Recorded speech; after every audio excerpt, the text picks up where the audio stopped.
Hello नमस्कार, मैं हूं नीरज कुमार और आप देख रहे हैं मोबाइल न्यूज 24। वक्त हो गया है दिन भर के बड़ी खबरों की। डोनाल्ड ट्रंप को अमेरिका के राष्ट्रपति पद की शपथ लिए अभी 10 दिन भी नहीं बीते हैं, लेकिन पाकिस्तान के लिए मुश्किलें खड़ी होने लगी है।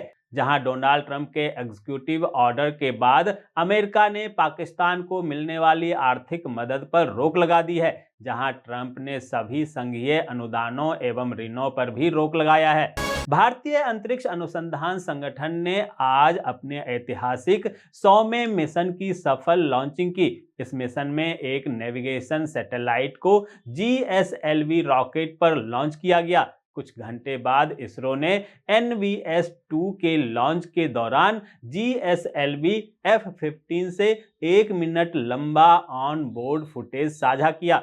प्रयागराज महाकुंभ में आज सुबह भगदड़ की घटना में करीब 15 लोगों के जान जाने की खबर है। वहीं 50 से ज्यादा लोगों के घायल होने की बात कही जा रही है। इस घटना के बाद प्रधानमंत्री नरेंद्र मोदी, राष्ट्रपति द्रौपदी मुर्मू ने दुख जताया और शोक संतप्त परिवार के प्रति संवेदना व्यक्त की। वहीं सीएम योगी आदित्यनाथ पूरे मामले पर नजर बनाए हुए हैं और किसी भी अफवाह पर ध्यान न देने की बात कह रहे हैं। प्रशासन ने कहा है कि अब महाकुंभ में सब कुछ सामान्य हो गया है।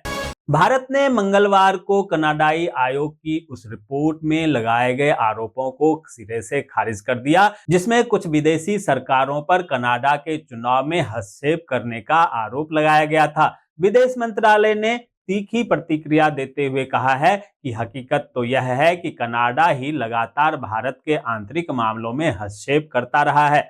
अमेरिका के रोग नियंत्रण और रोकथाम केंद्र के कर्मचारियों को सोमवार को राष्ट्रपति ट्रंप ऑफिस द्वारा WHO के साथ सभी तरह के काम बंद करने का आदेश दिया गया। वहीं केंद्रीय स्वास्थ्य मंत्री JP नड्डा ने कहा कि अमेरिका के WHO से बाहर होने की घोषणा का भारत में इस वैश्विक एजेंसी के साथ चल रही परियोजनाओं पर कोई असर नहीं पड़ेगा।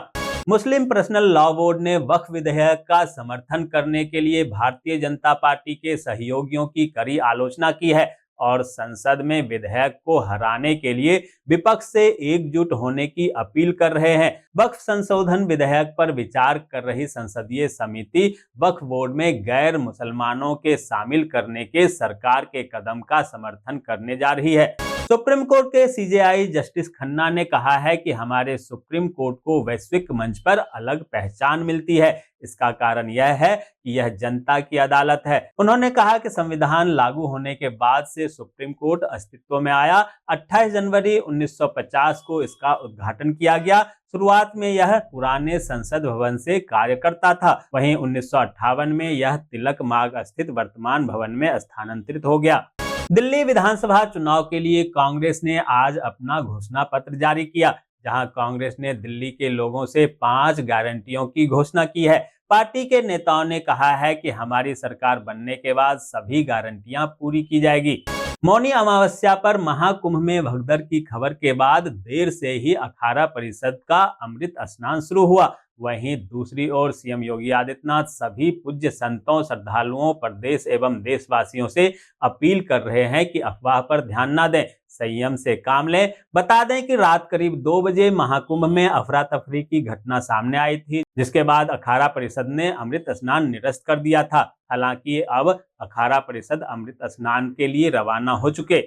बिहार के भागलपुर में जदयू सांसद अजय मंडल की दबंगई सामने आई है, जहां उन पर आरोप है कि वे पत्रकारों के फोटो खींचने पर भड़क गए और पत्रकारों को जमकर पीटने लगे। साथ ही अजय मंडल ने पत्रकारों पर जानलेवा हमला कर दिया।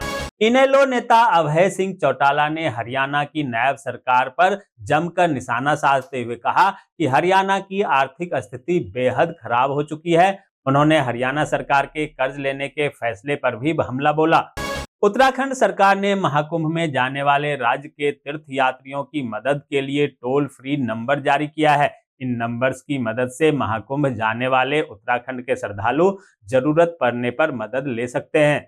मध्य प्रदेश में अगले माह होने वाली ग्लोबल इन्वेस्टर समिट के लिए निवेशकों को आमंत्रित करने के अभियान में लगे मुख्यमंत्री डॉक्टर मोहन यादव इन दिनों जापान प्रवास पर है। उन्होंने इस बीच कहा कि जापान की कंपनियां नई तकनीकी के साथ राज्य में निवेश के लिए तैयार है।